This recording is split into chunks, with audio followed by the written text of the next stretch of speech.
O nome do bairro era Vale Nobre, mas Caio sempre achou que o nome parecia uma mentira educada. O tipo de mentira que vem em letras douradas na placa da entrada, cercada por palmeiras podadas e segurança que sorri para você como se o sorriso fosse parte do uniforme. Eles chegaram numa tarde quente, o caminhão de mudança cuspindo caixas na garagem como se estivesse se livrando de um peso. Renato, o pai, repetia: "É um recomeço." E Márcia, a mãe, respondia: "Agora vai." Como se as duas frases fossem um feitiço capaz de apagar o passado. Davi, o irmão mais novo, ficava com os olhos correndo pela rua impecável, tentando achar alguma imperfeição para provar que aquilo era real. Caio, 15 anos, não procurava imperfeição, procurava saída, porque por mais bonita que fosse uma rua, ela sempre era uma rua. E ruas guardam coisas. A casa nova tinha um cheiro que não era exatamente de tinta nem de madeira. Era um cheiro de vazio, como se o lugar tivesse passado muito tempo esperando alguém. As paredes brancas refletiam demais a luz, e isso deixava Caio irritado sem motivo. Era um incômodo interno, um puxão discreto no peito, como se alguém beliscasse de dentro. Ele chamou de cansaço, chamou de estresse, chamou de qualquer coisa para não chamar de pressentimento. Enquanto ele empurrava uma caixa pesada para o corredor, ouviu o portão abrir. Uma mulher atravessou o jardim, como se já fosse dona de tudo ali. Ela tinha cabelo bem arrumado, perfume doce demais e um sorriso que parecia treinado em espelho. "Oi, vocês devem ser os novos vizinhos." Márcia respondeu com o mesmo sorriso social. E a mulher se apresentou como Silvana. "Eu moro ali do outro lado, e esse é meu filho." Ela chamou um garoto que saiu correndo do quintal, suado e com uma pistola de brinquedo na mão. "Otávio, dá oi." O garoto disse oi sem olhar nos olhos de ninguém e voltou a brincar como se as pessoas fossem móveis. Silvana convidou para a festa de aniversário do menino, e Caio já abriu a boca para recusar quando Márcia aceitou. Aceitou rápido demais, como se fosse perigoso dizer não naquele bairro. Caio engoliu a irritação e subiu para o quarto. Lá em cima, ele jogou a mochila no chão e se deitou na cama sem lençol. O teto era liso, branco, perfeito, e mesmo assim, ele sentiu o puxão de novo, mais claro, uma sensação de que alguém o observava. Caio virou o rosto para a janela. Estava fechada. Cortinas novas, sem poeira, nada. Só que o silêncio da casa não era silêncio normal. Era um silêncio que parecia estar escutando. Ele tentou dormir cedo, mas o corpo não relaxava. E quando finalmente adormeceu, teve um sonho rápido, seco, sem cenário. Ele corria num corredor sem portas, com paredes tão próximas que raspavam nos ombros. Atrás dele, alguém respirava. Uma respiração lenta, insistente, tão perto que parecia dentro da nuca. Ele acordou com a garganta seca e a sensação do corredor ainda grudada na pele. No dia seguinte, o café da manhã foi uma cena comum. Copos, pão, o pai tentando falar de escola nova, a mãe tentando manter o entusiasmo vivo. Davi estava empolgado com a ideia de fazer amigos e Caio fingia que não ligava, mas por dentro sentia aquela brasa de novo, o puxão, como se algo quisesse acordar. No ponto de ônibus, o ar estava parado. Havia outros adolescentes, mas ninguém falava alto. Era como se aquele pedaço da rua tivesse um volume mais baixo que o resto do mundo. Davi comentava algo sobre o uniforme. Caio só assentia. E então o skate veio. O barulho das rodinhas cortou o ar como uma lâmina. O garoto passou por cima deles tão perto que o vento mexeu o cabelo de Davi. Caio pulou de susto, o coração batendo forte. "Você tá maluco?" ele gritou. O garoto do skate deu a volta, parou, fez o skate subir na ponta do pé e pegou com a mão como se fosse um truque de circo. Ele tinha um sorriso debochado e olhos de quem gosta de ver gente desconfortável. "Olha só, carne nova!" Mais dois apareceram, um magro com olhar vazio e um grandalhão pesado, respiração ofegante, cara vermelha de raiva preguiçosa. Eu sou Renan, disse o do skate. E esses são Ícaro e Beto. Ícaro mostrou uma faca pequena, girando-a entre os dedos como se fosse um brinquedo. Renan se aproximou de Davi com a confiança de quem já fez aquilo outras vezes. Aqui funciona assim. Para ficar de boa no bairro, tem um pedágio. Ele inclinou a cabeça como se fosse uma piada interna. Vocês me entendem? Davi se levantou corajoso e tremendo, tentando ser adulto. Não, Renan riu. Ele disse não. Ícaro deu um passo e puxou a carteira do bolso de Davi com uma rapidez suja. Davi tentou segurar, mas o grandalhão bloqueou com o corpo. Caio viu a mão de Ícaro fechando na carteira e, no mesmo instante, o puxão dentro do peito virou fogo. A brasa virou incêndio. Uma sensação quente subiu pelo estômago, atravessou a garganta e a cabeça ficou leve, como se o mundo afastasse o resto para abrir espaço para uma única ideia. Machucar. Davi sussurrou desesperado. Caio, não. Deixa, por favor. Mas Caio já estava de pé. O rosto dele ficou frio e o corpo pareceu mais rápido do que deveria. Devolve. Renan ergueu a própria faca, encostou o rosto no de Caio e falou num tom de provocação íntima. Ou o quê? O soco veio como reflexo. Caio acertou o nariz de Renan com força suficiente para ouvir o osso estalar. Renan gritou e levou a mão ao rosto, sangue escorrendo. Caio segurou o pulso dele e torceu, e o grito de Renan virou um som agudo, quase animal. Ícaro avançou e Caio pegou a faca do chão. Nem sabia como ela tinha caído, e enfiou no braço do magro sem hesitar. O grandalhão tentou agarrar Caio, mas levou um golpe no estômago e caiu de joelhos, vomitando. Davi olhou para o irmão como se estivesse vendo alguém diferente, usando a pele de Caio. Como você? Ele tentou dizer, mas o ônibus apareceu ao longe. O motorista viu os garotos caídos, e Caio entendeu que ali a história seria contada do jeito errado. Corre! Eles correram, como se o asfalto fosse uma coisa viva, tentando morder os calcanhares. Na escola, fingiram normalidade. Caio ouviu professores, ouviu risos, mas o mundo parecia longe. Por dentro, ele sentia uma satisfação indecente, uma alegria que não combinava com o sangue. E isso o assustou mais do que a briga. Na manhã seguinte, a batida na porta veio cedo. 2 batidas fortes, oficiais, que fazem qualquer casa virar suspeita. Caio desceu e encontrou 2 policiais. Márcia estava ao lado, com um rosto que misturava raiva e medo. Estão dizendo que você atacou 3 crianças, ela falou, e a palavra crianças parecia um prego, que 2 foram esfaqueadas. Um dos policiais, sério, explicou às testemunhas, as lesões, os relatos. Caio olhou para o chão. Podia dizer que foi defesa. Podia dizer que eles tinham faca primeiro. Mas a rua não tinha câmera naquele ponto. E havia um detalhe que Caio não conseguia explicar nem para si mesmo. Ele tinha gostado. E isso, se fosse dito em voz alta, faria qualquer versão parecer mentira. Foi eu. Ele disse com a voz baixa. Eu fiz. Davi apareceu no topo da escada com uma faca na mão. O brilho da lâmina fez os policiais sacarem as armas. E Márcia soltou um grito. Davi, larga isso! Não foi ele, Davi falou, com uma firmeza que parecia emprestada. Fui eu! Caio levantou a cabeça, desesperado. Davi, não faz isso! Davi ergueu as mangas para mostrar arranhões e marcas que ele mesmo tinha feito na pressa, na madrugada anterior, tentando construir uma história com o próprio corpo. Eu perdi a cabeça. Ele mentiu. Ele tentou me parar. Márcia chorou com a mão na boca. Renato, que tinha chegado do trabalho no meio do caos, ficou pálido como parede. Caio sentiu o estômago cair como se a casa tivesse aberto um buraco no chão.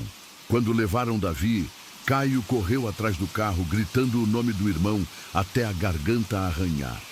O carro virou a esquina e sumiu. E o bairro elegante continuou elegante, com suas árvores, seus jardins e seus vizinhos fechando as cortinas como se o mal fosse indecoroso.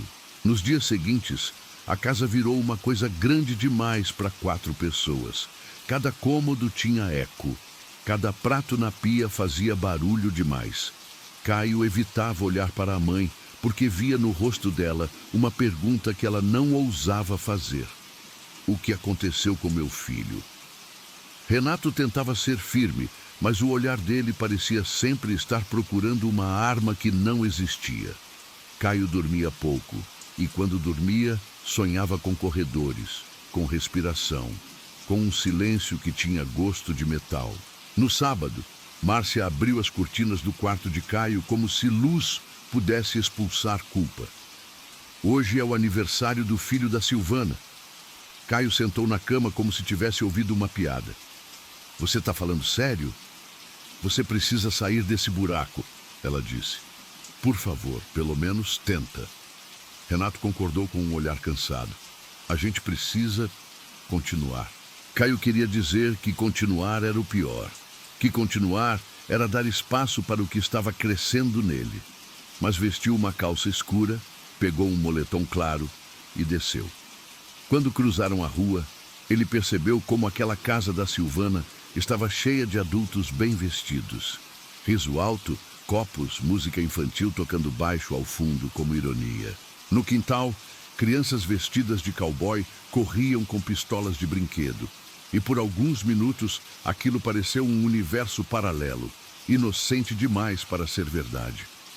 Um garoto pequeno se aproximou de Caio e entregou uma arma de plástico. Vem brincar. Caio quase recusou. Mas o olhar do menino tinha uma esperança tão pura que Caio sentiu uma coisa estranha no peito. Não o fogo, outra coisa, quase ternura. Ele botou o chapéu e fingiu atirar. Por alguns minutos, a mente dele esvaziou. Por alguns minutos, ele não era o garoto que o irmão tinha salvado. Ele era só alguém brincando. E isso doeu, porque mostrou que ainda existia uma parte dele que queria ser normal. Foi nesse intervalo de paz que o som cortou o ar. Rodinhas raspando, madeira batendo no chão. Renan pulou a cerca com o skate como se o quintal fosse território dele. Ícaro e Beto vieram atrás. Renan tinha o nariz ainda marcado, e nos olhos dele havia um ódio que parecia feliz. Olha quem está aqui, Renan disse, e a voz dele era um veneno doce. A estrela do bairro. Caio sentiu o fogo antigo acender. Vai embora. Renan riu. Você acha que manda em mim agora? Você não manda nem na sua casa, cara. Seu irmão está preso por sua causa. A frase acertou Caio como um soco no estômago. O mundo ficou mais nítido. O som das crianças diminuiu, como se a realidade estivesse focando. Ele está preso porque você começou essa merda. Renan ergueu a faca e, num movimento rápido, enfiou no ombro de Caio. A dor veio quente, viscosa, como se o sangue fosse fogo. Caio gritou e caiu de joelhos. Renan chutou o rosto dele e o mundo ficou branco por um segundo. Levanta! Renan gritou, e havia um prazer doentio naquilo.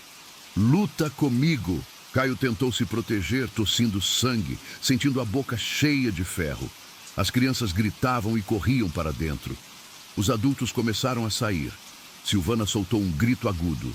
Márcia correu, mas Renato segurou ela. Alguém chamou a polícia. Tudo isso aconteceu, mas Caio só ouvia o próprio sangue. Renan agarrou Caio pelo moletom e jogou ele para dentro da casa, como se fosse lixo. Caio bateu no balcão da cozinha, sentiu vidro quebrar perto da cabeça. Renan pegou uma garrafa e esmagou no rosto dele. O líquido queimou o corte. O cheiro era forte. Álcool. Você devia ter vergonha. Renan sussurrou, aproximando o rosto. Seu irmão vai apodrecer lá. E foi aí que algo dentro de Caio estalou. Não foi raiva comum. Foi como se uma última peça de sanidade, já trincada, finalmente quebrasse. O mundo se apertou num ponto. A dor virou música. O medo virou distância. E a única coisa que sobrou foi uma vontade limpa, simples, absoluta. Matar. Caio levantou com uma força que parecia impossível para um corpo sangrando. Ele agarrou Renan pelo pescoço e derrubou no chão com violência. Renan tentou reagir, mas Caio socou o peito dele uma vez, duas, três. O som era úmido, profundo.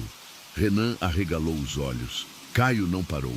Socou até sentir o corpo perder a resistência. Até o ar sair de um jeito final.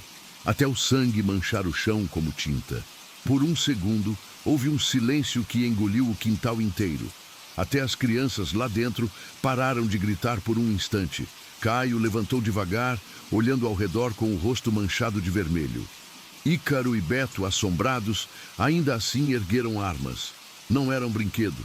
Ninguém se mexe! Ícaro gritou com a voz tremendo. Caio viu as armas e correu instintivamente para as escadas. Os tiros vieram, estourando paredes, quebrando vidro, espalhando pó de gesso no ar. Caio subiu, tropeçando, ouvindo os passos atrás dele. Entrou no banheiro e trancou. O coração batia rápido, mas o medo não vinha. Só vinha pressa. Ícaro arrombou a porta com um chute. Caio arrancou o suporte metálico do toalheiro da parede. Ícaro avançou com a faca e Caio acertou o metal no rosto dele com um som seco. Ícaro caiu duro no chão e o sangue dele escorreu para o ralo como se a casa estivesse bebendo. Beto entrou em seguida, mais ágil do que parecia. Ele agarrou Caio pelo pescoço e empurrou contra a parede. Caio sentiu falta de ar. Tentou bater, mas os braços estavam pesados. Os dois trombaram na prateleira. Um frasco grande caiu e estourou no chão, espalhando um líquido que subiu como um cheiro agressivo. Água sanitária. Outro frasco caiu junto, álcool de limpeza. Os líquidos se misturaram e respingaram nos dois. A pele de Caio queimou. Os olhos arderam como se alguém jogasse fogo líquido. Beto também gritou, mas então ele riu. Um riso baixo, sufocado. Engraçado, ele tossiu. Você está coberto de álcool e cloro. Ele puxou um isqueiro do bolso. Acendeu. A chama pequena parecia ridícula diante da situação, mas Caio entendeu na hora. Tentou se afastar, mas Beto jogou o isqueiro. A chama tocou o moletom encharcado e o fogo nasceu como se estivesse esperando. Não foi explosão, foi abraço. O fogo abraçou Caio. Subiu pela roupa, lambeu o pescoço, mordeu o rosto. Caio gritou com um som que não parecia humano e saiu correndo pelo corredor, uma tocha viva. Desceu as escadas tropeçando. Caiu no chão da sala. As pessoas gritavam e corriam ao redor, tentando apagar, batendo com panos, jogando água, mas o fogo parecia grudar. O cheiro de cabelo queimado e tecido derretendo encheu o ar. E Caio viu a mãe correndo, desesperada, tentando apagar as chamas com as mãos, como se pudesse desfazer a realidade na força do amor. Foi a última imagem que ele guardou antes de tudo ficar preto. Quando Caio acordou, o mundo era branco e frio. Luzes no teto, um som de aparelhos bipando, um ritmo que lembrava coração de máquina. O rosto dele estava coberto por curativos grossos e havia tubos no braço. Ele tentou levantar, mas a dor atravessou o corpo como lâmina. Uma enfermeira correu e empurrou ele de volta na cama. Você não pode se mexer assim. A voz dela era calma, treinada. Caio ficou deitado, encarando um nada atrás das bandagens. E foi ali, no escuro pessoal do próprio rosto coberto, que ele ouviu algo que ninguém mais ouviu. Um sussurro tão baixo que poderia ser imaginação, mas Caio sabia que não era. Ele reconhecia o som de quando o mundo foca. Dorme. Caio ficou imóvel. O sussurro parecia vir do canto do quarto, mas ao mesmo tempo parecia vir de dentro do ouvido. Ele não respondeu, só respirou e sentiu, pela primeira vez desde a briga, uma paz estranha, como se alguém tivesse colocado a mão na cabeça dele e dito que estava tudo bem ser o que ele era. Nos dias seguintes, Márcia e Renato visitavam, choravam, tentavam. Davi também apareceu uma vez, recém-solto da detenção juvenil, depois que testemunhas confirmaram que Caio tinha sido atacado. Davi parecia mais velho do que deveria. Olhava o irmão como se procurasse traços do Caio antigo por baixo das bandagens. Eu te salvei. Davi sussurrou com a voz quebrando. Eu fiz isso por você. Caio, por trás das bandagens, sorriu. Davi não viu, mas sentiu. Foi um pressentimento desagradável, como se o ar tivesse mudado. Quando chegou o dia de tirar os curativos, a família estava presente. O médico falou sobre queimaduras, sobre cicatrização, sobre expectativas. Puxou a última camada com cuidado, como se estivesse desembrulhando um objeto frágil. E o silêncio caiu. Márcia soltou um gemido, que virou grito. Renato ficou sem ar, mão na boca. Davi deu um passo para trás como se tivesse sido empurrado. Caio tocou o próprio rosto. A pele era dura, irregular. Ele pediu um espelho. No banheiro do quarto do hospital, ele encarou a própria imagem. A pele estava branca demais, como cera. Os lábios tinham um vermelho queimado, permanente, como se a boca estivesse sempre ferida. O cabelo escuro parecia mais escuro por contraste, e os olhos pareciam maiores, mais fundos, como buracos. A expressão dele parecia já ser um sorriso mesmo quando não era. Caio olhou, e algo dentro dele se encaixou. Não foi tristeza, não foi horror, foi reconhecimento, como se finalmente ele tivesse visto o rosto verdadeiro. Perfeito, ele disse, com uma alegria leve demais para aquele cenário. Márcia chorou mais forte. Meu filho. O médico tentou explicar para Márcia que comportamento alterado podia ser efeito de medicação, choque, trauma. Falou de acompanhamento psicológico. Falou de tempo. Márcia quis acreditar, porque o contrário era impossível. Acreditar que o filho tinha virado alguma coisa. Em casa, a rotina tentou se reconstruir como um castelo feito de papel molhado. Caio andava pela casa com calma, mas uma calma que parecia ensaio. Às vezes, ele parava diante de uma janela e ficava olhando para fora sem piscar, como se esperasse alguém. Davi tentava falar com ele, tentando puxar memórias. Lembra quando a gente jogava bola no quintal da avó? Davi dizia. Caio respondia com frases curtas, às vezes só sorria. Davi sentia um gelo no estômago, porque aquele sorriso parecia não combinar com o tom das conversas. Parecia sempre grande demais, sempre presente demais. Na primeira noite, Márcia acordou com um som vindo do banheiro. Um som molhado, um som baixo, como choro contido. Ela levantou devagar e caminhou pelo corredor escuro. A casa tinha um silêncio de madrugada que amplifica tudo, até pensamento. O piso frio fazia os pés dela se arrepiarem. Quando chegou perto do banheiro, viu a luz acesa e a porta entreaberta. Ela olhou. Caio estava diante do espelho com uma faca e estava cortando o próprio rosto com cuidado, como um artesão. Os cantos da boca estavam sendo abertos em carne viva, desenhando um sorriso definitivo. O sangue escorria lento e brilhava sob a luz como verniz vermelho. Caio, meu filho. Márcia sussurrou e a voz dela foi um fio. Caio virou devagar. O sorriso já estava ali, mesmo antes de terminar. Os olhos dele pareciam secos. Ele falava com uma tranquilidade que foi mais aterrorizante do que qualquer grito. Eu não conseguia manter a boca sorrindo, mãe. Doía depois de um tempo. Ele levantou a faca, mostrando a lâmina com sangue. Agora eu posso sorrir para sempre.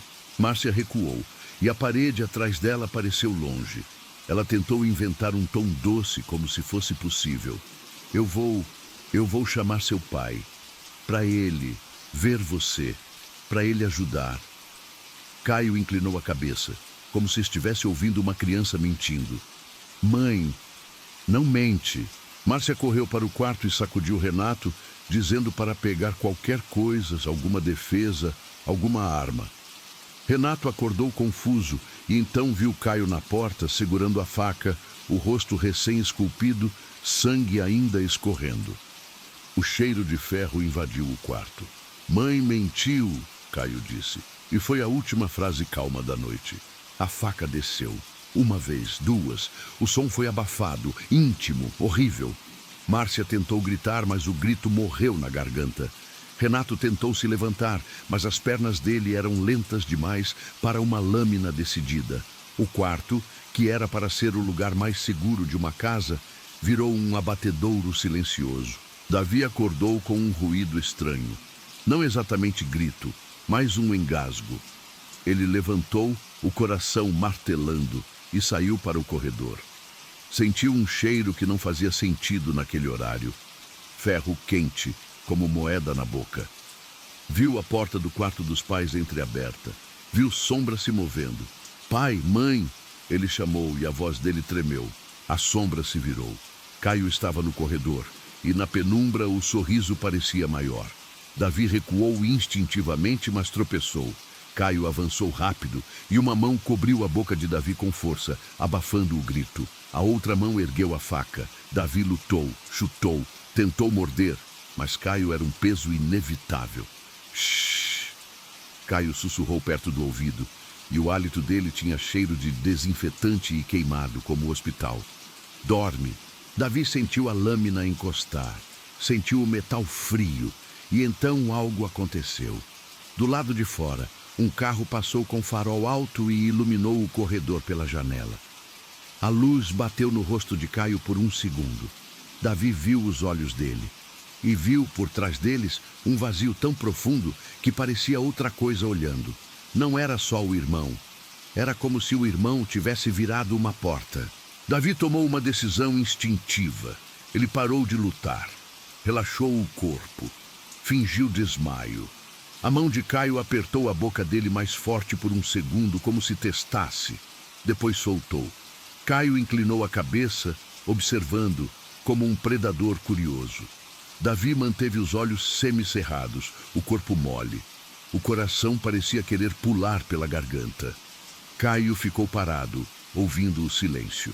E então sussurrou de novo, para ninguém. Dorme.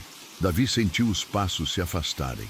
Quando o corredor ficou vazio, ele se arrastou como um animal assustado, entrando no armário do próprio quarto e fechando a porta devagar, para não fazer som.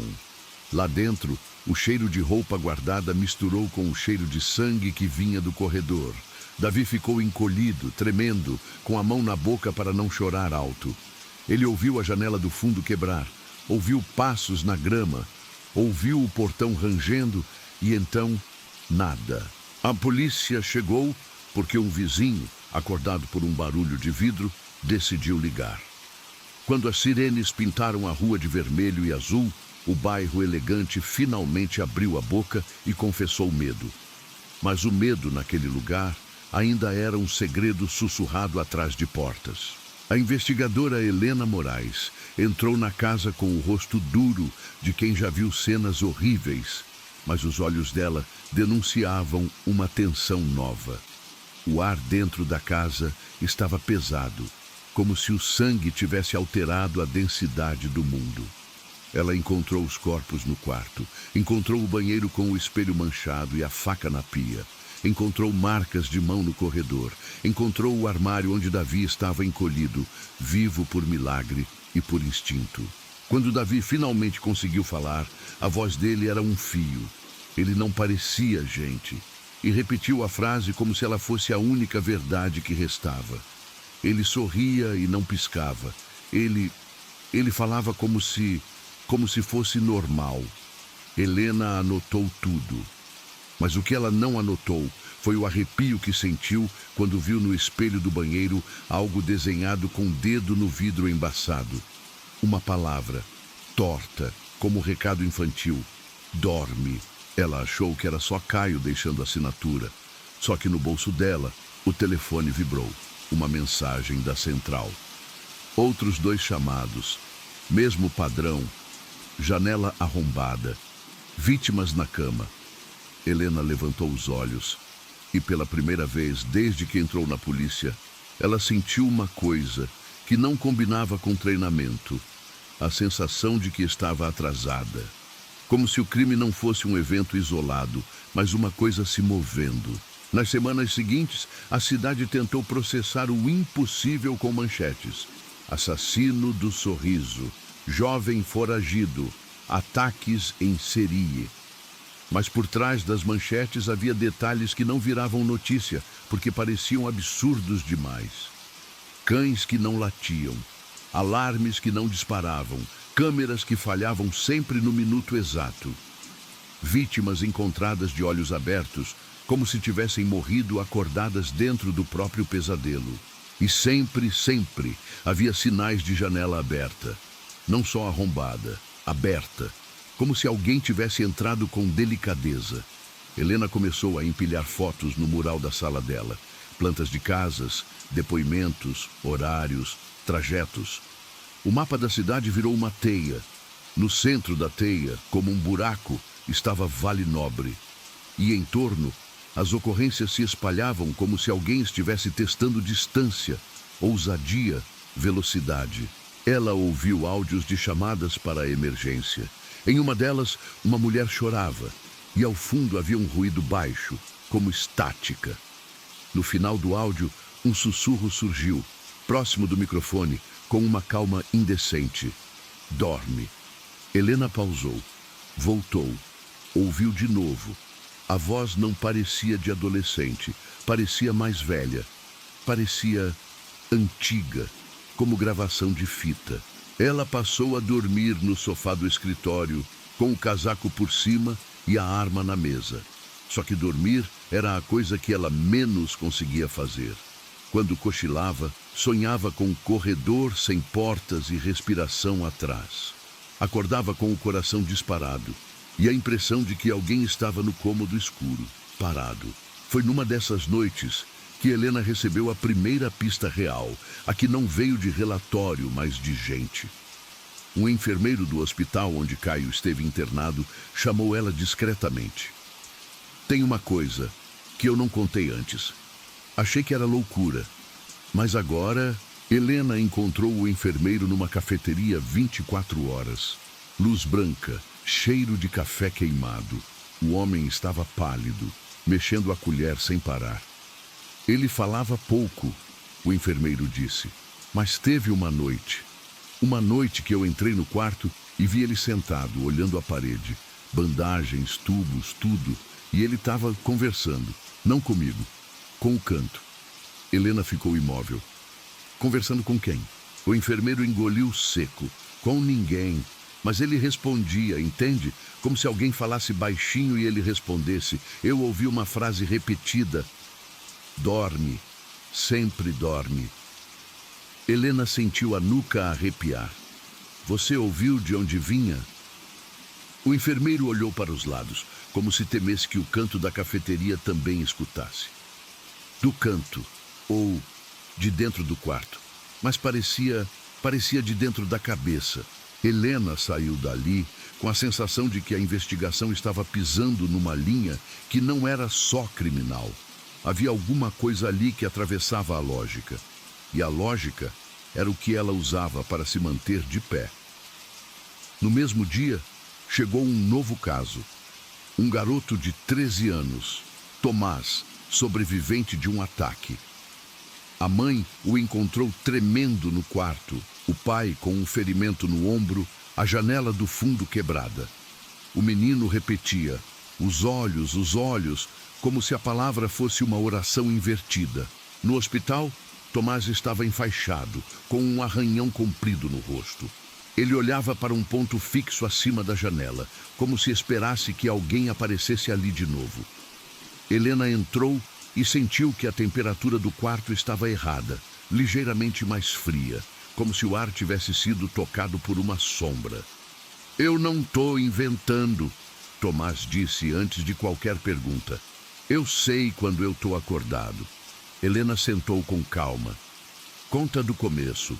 Tomás descreveu o pesadelo, o corredor sem portas, a respiração atrás. Descreveu acordar e ver a janela aberta, mesmo jurando que tinha fechado. Descreveu fechar e voltar para a cama e sentir um olhar invisível. Tinha um risquinho de luz na cortina, ele falou, a voz trêmula. E naquele risquinho tinha olhos. Não eram olhos, era um buraco. Um buraco olhando para mim. Helena perguntou o que ele ouviu. E quando Tomás disse, ele falou dorme, Helena sentiu como se algo tivesse encaixado no lugar errado. Porque não era só a frase, era a forma. Tomás descreveu como ordem, como sentença. Ele veio com a faca, Tomás contou. Meu pai entrou e levou a facada. Aí a polícia chegou porque um vizinho chamou. Eu ouvi vidro quebrando, vi ele correndo longe, mas eu vi o rosto. Você reconheceria se visse de novo? Helena perguntou. Tomás assentiu sem hesitar. Eu nunca vou esquecer. Mas não é só o rosto, é o jeito que o ar fica, como se a noite virasse um quarto. Helena anotou, mas o que ela sentia não cabia no papel. Ela saiu do hospital com a garganta apertada e ficou alguns minutos no estacionamento, encarando a própria janela do carro. O vidro refletia o rosto dela. Por um instante ela achou que viu um movimento atrás do banco traseiro. Ela virou rápido. Nada, só a sombra, só o vazio, só o coração dela batendo alto demais. Nos dias seguintes, os ataques aumentaram e começaram a acontecer em lugares que pareciam longe demais uns dos outros para um único foragido a pé. Helena pediu imagens de câmeras de trânsito, falhas, pediu registros de celular, aparelhos desligando no minuto exato, pediu laudos, vítimas com cortes precisos, rápidos, como se o agressor tivesse prática. Mas também havia algo incomum. Algumas vítimas tinham marcas no corpo que pareciam queimaduras pequenas ao redor dos olhos, como se alguém tivesse encostado algo quente ali. Helena não queria admitir a palavra que começou a se formar na mente dela: ritual. Ela não queria admitir porque ritual não é relatório. Ritual é superstição, e superstição não resolve caso. Só que uma noite, um policial novato chamado Guedes entrou na sala dela com uma caixa de provas e um rosto pálido. Doutora, achei isso numa das cenas. Ele tirou um gravador velho, daqueles de fita todo arranhado. Estava embaixo da cama da vítima, como se o cara tivesse deixado. Helena pegou o gravador com luva e sentiu um frio subir pelo braço. Isso é antigo. É, mas está funcionando? Guedes engoliu seco. A gente ouviu um trecho. Helena levou o gravador para a sala de áudio e colocou a fita para tocar. Primeiro veio um chiado, depois uma respiração, e no meio uma voz masculina, baixa, quase carinhosa, dizendo: dorme. Helena fechou os olhos e o chiado pareceu crescer. O som da respiração parecia perto demais. Ela pausou a fita. O silêncio da sala foi tão pesado que doeu. E então, sem tocar em nada, o gravador soltou um clique, como se tivesse sido acionado sozinho. Helena congelou. Guedes olhou para ela assustado. O gravador continuou. A voz voltou, mais baixa, como se estivesse no ouvido. Dorme. Helena arrancou a pilha do gravador. O som morreu. Ela ficou ali, respirando rápido, tentando manter a racionalidade. É só defeito, ela mentiu para si. É só defeito. Mas no fundo, ela sabia. Defeitos não escolhem palavras. Helena começou a investigar o passado do bairro e da região. Arquivos públicos, registros antigos. Tudo o que ela encontrava era limpo demais, como se alguém tivesse varrido. Até que um nome apareceu em um jornal antigo digitalizado: Instituto Santa Brígida, uma clínica psiquiátrica que funcionou décadas atrás, fechada depois de denúncias. O jornal não detalhava muito, mas mencionava tratamentos de sono, isolamento, sessões noturnas e uma série de mortes inexplicáveis, arquivadas como acidentes. Helena dirigiu até o terreno onde o instituto existia. Era uma área afastada, com mato alto e ruínas de concreto. O portão estava enferrujado, com uma placa caída. O silêncio ali era diferente. Não era silêncio de bairro, era silêncio de lugar esquecido. O ar tinha cheiro de terra molhada e coisa podre escondida. Ela entrou com lanterna, Guedes e mais um policial. O piso rangia. Havia grafites nas paredes, mas por baixo dos grafites havia marcas antigas, como se alguém tivesse arranhado palavras com unha. Helena apontou a lanterna e viu letras tortas repetidas. Não era nome, era ordem. Dorme, dorme, dorme. Guedes deu um passo para trás. Que merda é essa? Helena seguiu adiante. O corredor do prédio era longo, e o sonho do corredor sem portas voltou na mente dela com uma força absurda. Ela ouviu por um segundo uma respiração atrás. Virou rápido. Era só o vento passando por uma janela quebrada. Em uma sala, ela encontrou um armário de metal com pastas antigas. A maioria estava vazia, rasgada, mas uma pasta ainda tinha documentos. O nome no topo era quase ilegível, mas dava para ler um sobrenome, Nogueira, e uma anotação em caneta.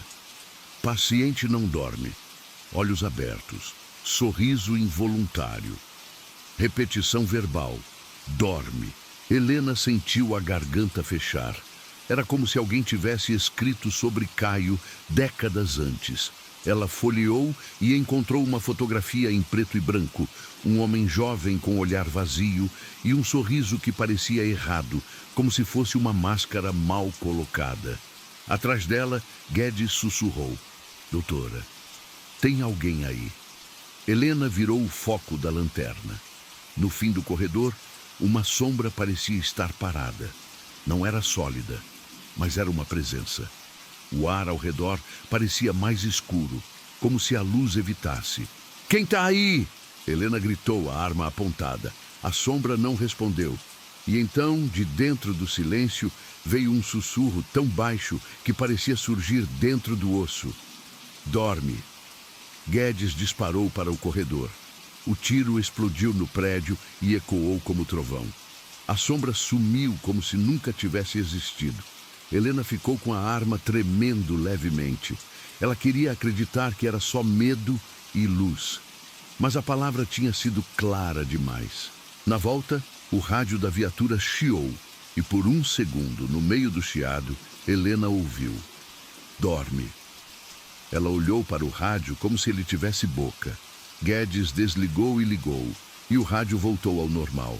Mas o normal, naquele caso, já tinha ido embora. Na semana seguinte, começaram relatos estranhos pela cidade. Gente dizendo que acordou com a janela aberta, mesmo trancada. Gente dizendo que viu olhos na cortina. Gente dizendo que ouviu dorme, como se alguém sussurrasse do travesseiro. Nem todos morreram. Alguns só enlouqueceram. Helena percebeu que havia algo pior do que um assassino. Havia contágio. O medo se espalhava como febre. E a palavra dorme era como um vírus que entrava pelo ouvido. Ela voltou a Vale Nobre e tentou conversar com os vizinhos, mas eles evitavam. Ninguém queria ser o próximo. Uma senhora idosa abriu a porta só uma fresta e falou baixinho, como se a casa escutasse. O menino do sorriso não é o primeiro. Helena prendeu a respiração. O que a senhora quer dizer? A velha olhou para os lados e sussurrou. Antes dele, tinha outro, anos atrás. Um homem que apareceu de noite. Não roubava, só entrava. E quando a gente acordava, ele estava parado e mandava dormir. A velha tremeu. Meu irmão viu. Meu irmão nunca mais foi o mesmo. Helena pediu detalhes, mas a velha fechou a porta. E no vidro da porta, Helena viu o próprio reflexo. E por um segundo, o reflexo dela sorriu sem que ela sorrisse. Helena deu um passo para trás, o coração disparado. Quando piscou, o reflexo estava normal. No escritório, Helena passou a gravar o próprio sono com o celular, tentando capturar qualquer coisa. Numa madrugada, ela finalmente dormiu por exaustão e acordou com o celular vibrando. O vídeo tinha sido interrompido sozinho às 03h33. Ela deu play e assistiu. No começo, só ela dormindo. O relógio digital no fundo marcando 03h31. Então a tela tremeu levemente, como se o ar no quarto tivesse mudado. A cortina se mexeu sem vento. E no som, muito baixo, uma respiração surgiu. bem perto do microfone. Helena aumentou o volume. O som era real, não era ruído, era um peito enchendo e esvaziando. E então, no meio da respiração, uma palavra. Dorme. Helena desligou o vídeo com a mão tremendo. O quarto parecia mais escuro do que antes. Ela se levantou e puxou a cortina com violência. A janela estava destrancada, não aberta, mas destrancada. Ela lembrava de ter trancado, ela lembrava do clique. Só que agora o trinco estava solto, como se alguém tivesse testado, como se alguém quisesse provar que podia. Ela começou a pensar na possibilidade mais assustadora. E se não era Caio indo até as casas? E se era algo usando Caio como um jeito de andar? Um corpo marcado pelo fogo, um rosto que virou símbolo, uma máscara para um predador antigo. Um predador que adorava o instante entre acordar e dormir. Aquele lugar frágil onde a mente não sabe se está no mundo ou no pesadelo. Enquanto isso, Caio aparecia em relatos diferentes. Alguns diziam ter visto um garoto de moletom claro atravessando um terreno baldio.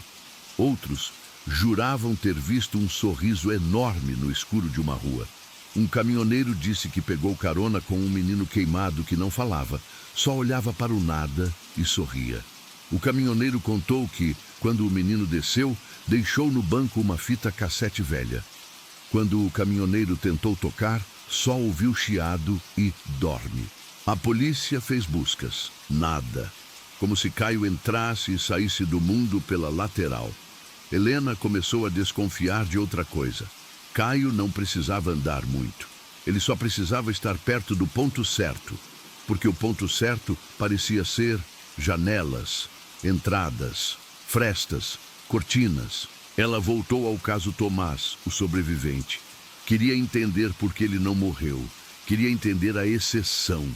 Visitou a casa dele numa tarde cinzenta com chuva fina. A mãe de Tomás estava exausta, com olheiras profundas. Ele não dorme, ela disse. Ele fecha os olhos e acorda gritando.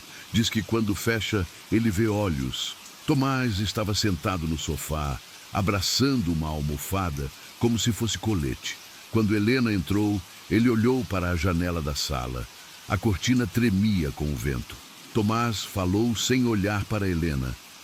Ele vem quando está silencioso demais. Helena se aproximou. Você ouviu alguma coisa além da frase? Tomás hesitou. Eu ouvi uma coisa atrás da voz. Ele franziu a testa, tentando lembrar. Como se alguém estivesse rindo, mas sem som. Como se o sorriso fosse o som. Helena anotou. E então perguntou. Você sonhou antes de acordar? Tomás assentiu. Eu sempre sonho com um corredor. Ele mordeu o lábio. Mas agora eu sonho com um corredor que tem portas. Só que as portas não abrem. E eu ouço alguém do outro lado dizendo dorme. E eu sinto que se eu abrir, eu não volto. Helena sentiu um frio. Ela já tinha sonhado com o corredor também. E aquilo fez ela entender uma coisa terrível. O corredor não era só dele. Era um lugar compartilhado, um espaço mental que a coisa usava. Um endereço. Naquela noite, Helena deixou uma equipe de ronda perto da casa de Tomás. Carros discretos, policiais de plantão. Ela mesma ficou no carro, olhando para a janela do quarto do menino do lado de fora, vendo a luz acesa e pensando no quanto aquilo parecia pequeno diante do mal. 3:12 da manhã. O bairro estava quieto. Os grilos faziam um som constante, o tipo de som que vira fundo, e o fundo vira ameaça quando se está esperando o pior. Helena bocejou e esfregou os olhos, lutando contra o sono. Ela sentiu o corpo pesar, e então, no rádio do carro, um chiado. Helena endireitou. O chiado aumentou como se alguém girasse um dial invisível. Guedes, em outro carro, respondeu pelo rádio. Central, tá ouvindo? Ninguém respondeu. Só o chiado. E dentro do chiado, uma palavra clara. Dorme. Helena sentiu o sangue gelar. Ela olhou para a casa de Tomás. A luz do quarto piscou uma vez, duas, e então apagou. Equipe! Movimento! ela falou, saindo do carro com a arma na mão. Os policiais correram. A porta da casa estava trancada. Bateram. A mãe abriu desesperada, dizendo que a luz caiu. "O Tomás!" ela gritou. "O Tomás está lá em cima!" Helena subiu a escada com a arma apontada, coração martelando. O corredor do segundo andar era estreito e a escuridão parecia mais densa do que deveria. No final, a porta do quarto de Tomás estava entreaberta. Helena empurrou. O quarto estava escuro, cheiro de roupa limpa e medo. A cortina tremia. Um risquinho de luz da rua passava pelo tecido. E naquele risquinho, Helena viu o que Tomás descreveu. 2 pontos negros, profundos, parados. Não pareciam olhos humanos. Pareciam ausência. Helena apontou a arma. "Polícia! Mãos na cabeça!" O risquinho se moveu. E por um segundo, Helena viu um sorriso branco no escuro, largo demais. Não era um rosto inteiro. Era como se o sorriso fosse a primeira coisa a aparecer. A imagem deu um salto no cérebro dela, como uma foto maldita. Tomás estava na cama, encolhido, tremendo, olhos arregalados. A boca dele tentava gritar, mas não saía som. A mão dele apontava para a cortina. Helena deu um passo. O ar mudou. O cheiro de hospital invadiu o quarto, mistura de desinfetante e queimado. Ela ouviu uma respiração atrás dela, mas não havia ninguém atrás. Era como se a casa respirasse. O sorriso na cortina sussurrou e a voz veio baixa, calma, certa. "Dorme." Helena disparou. O tiro estourou o tecido da cortina. A bala atravessou e bateu na parede. O sorriso sumiu. Os olhos sumiram. E então, do lado de fora, um vidro quebrou. A janela da sala lá embaixo. Ele desceu. Alguém gritou. Helena correu para o corredor. Desceu as escadas, como se estivesse fugindo de um sonho. Lá embaixo, a janela estava estourada. Chuva entrando. E no chão, uma mancha de lama e pegadas. Pequenas demais para um adulto. Pegadas que iam e voltavam, como se alguém tivesse dançado no vidro. Do lado de fora, um policial gritou. "Eu vi ele! Ali!" Helena correu e por um segundo viu a silhueta atravessando o quintal do vizinho. Um moletom claro, um corpo magro, um brilho branco onde deveria haver pele normal e um sorriso que parecia refletir a luz mesmo no escuro. Ela correu atrás, mas a silhueta desapareceu atrás de uma cerca. Helena pulou e caiu do outro lado. O chão era molhado e escorregadio. Ela sentiu o joelho bater. Levantou e apontou a arma. Nada. Só um corredor entre casas. Só sombras. Só uma cortina ao fundo balançando. E então ela ouviu de novo. Não no ar. Dentro. Como se alguém falasse no meio do pensamento. "Dorme." Helena apertou os olhos e sacudiu a cabeça, como se pudesse expulsar a palavra. Voltou para a casa de Tomás. O menino estava vivo, chorando, agarrado na mãe. "Eu vi os olhos," ele repetia. "Eu vi os olhos." A equipe comemorou como se fosse vitória. Mas Helena não comemorou, porque aquilo não tinha sido uma tentativa de matar só Tomás. Tinha sido uma tentativa de entrar no ouvido de quem estava ali. Helena sentia isso como um gosto ruim na língua. Depois daquela noite, Helena começou a notar pequenas coisas. O modo como a luz do poste parecia mais fraca quando ela passava. O modo como a própria sombra parecia atrasar um pouco, como se não estivesse com pressa de acompanhar. O modo como, em lugares silenciosos, ela ouvia uma respiração que não era dela. Às vezes, ao fechar os olhos para descansar, ela via um sorriso desenhado na escuridão, como um risco de faca. Guedes percebeu que Helena estava diferente. "Você está bem?" ele perguntou um dia. Helena respondeu rápido demais. "Tô." Mas naquela noite, no banheiro de casa, ela se pegou olhando o próprio rosto no espelho por tempo demais e percebeu um detalhe. Quando ela tentava relaxar a boca, os cantos insistiam em subir. Era leve, quase imperceptível. Mas era como se o sorriso tivesse vontade própria. Ela foi ao psiquiatra da polícia, fez exames, tudo normal. Estresse, insônia, trauma por exposição. Helena quase riu. Trauma por exposição era uma frase bonita para dizer o mal te encostou. Ela voltou ao Instituto Santa Brígida, dessa vez sozinha, de dia. Queria achar mais documentos. O lugar parecia ainda mais morto sob a luz do sol, como se a claridade só revelasse o quanto a ruína era real. Ela entrou e seguiu o corredor. As palavras nas paredes pareciam mais numerosas, e havia uma sala que ela não tinha visto antes. Uma sala de observação com um vidro grosso, como de hospital. Do outro lado do vidro, uma cama de metal enferrujada. Paredes com marcas de unha. E no teto, um gancho, como se pendurassem algo. Helena sentiu o estômago embrulhar. Encontrou uma caixa no chão com fitas velhas. Ela levou uma fita para o gravador portátil. Apertou play. Chiado. Respiração. Uma voz masculina, grave, falando com alguém. Você não dorme. Pausa. Você precisa dormir. Pausa. E então a mesma palavra repetida, agora como mantra. Dorme, dorme, dorme. No fundo, um som de choro. Um som de metal. Um som de risada sem som, como se alguém sorrisse. Helena desligou a fita e sentiu as mãos tremendo. O instituto não era só um prédio antigo. Era uma fábrica. Uma fábrica de alguma coisa que não deveria existir. E de algum jeito, aquilo tinha escapado. Um barulho atrás dela. Helena girou. O corredor estava vazio. Mas a luz do lado de fora, passando por uma janela quebrada, desenhava uma faixa clara na parede. E na faixa, por um segundo, Helena viu uma sombra que não era dela. Uma cabeça inclinada. Um sorriso. Ela piscou. A sombra sumiu. O ar ficou frio. Helena saiu do instituto com pressa e entrou no carro. Quando fechou a porta, o rádio ligou sozinho. Chiado. Ela tentou desligar, mas o botão não respondia. E então, no meio do chiado, a voz veio como se estivesse sentado no banco ao lado. Dorme. Helena gritou, bateu no rádio e ele desligou. Ela ficou ali, respirando rápido, olhando para o vidro do para-brisa. O reflexo dela no vidro parecia sorrir mais do que deveria.